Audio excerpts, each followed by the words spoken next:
आपके पास पैसे हैं पिज़्ज़ा खाने के? बाद में मुझे मत कहना, क्योंकि यहाँ पे पैसे वाले लोग ही आते हैं पिज़्ज़ा खाने। शक्ल से तो तुम भिखारी लगते हो।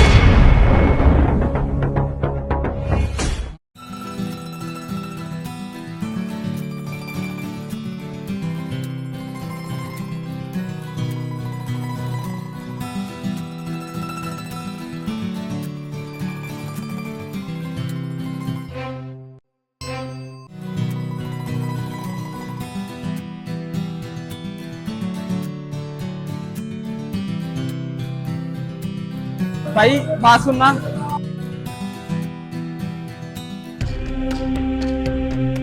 जी बोले।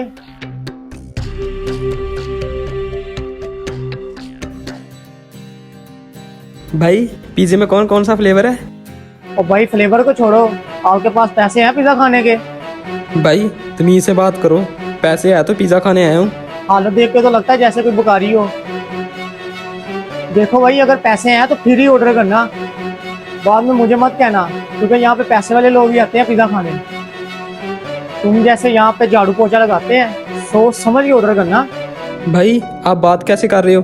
किसी ने तमीज नहीं सिखाई आपको? और रही बात पैसों की, मैं पागल नहीं हूँ, पैसे हैं मेरे पास। शक्ल से तो पागल लग रहे हो।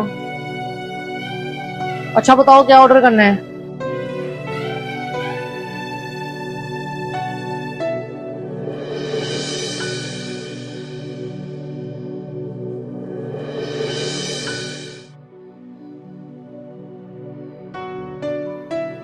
भाई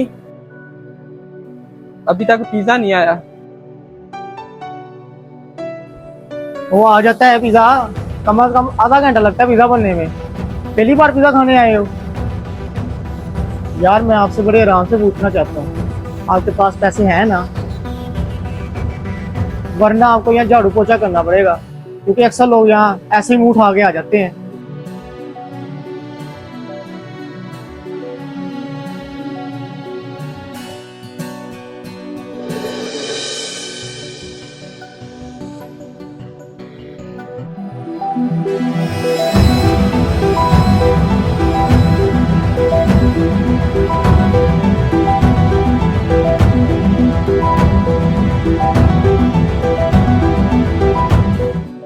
हमें इंसान को उसके कपड़ों या उसके रहन सहन से नहीं पहचानना चाहिए, बल्कि उसके अखलाक और किरदार से पहचानना चाहिए, और ना ही किसी का ऐसे दिल तोड़ना चाहिए। अगर वीडियो अच्छी लगी हो तो अपने दोस्तों के साथ ज़रूर शेयर करें। अल्लाह हाफिज़।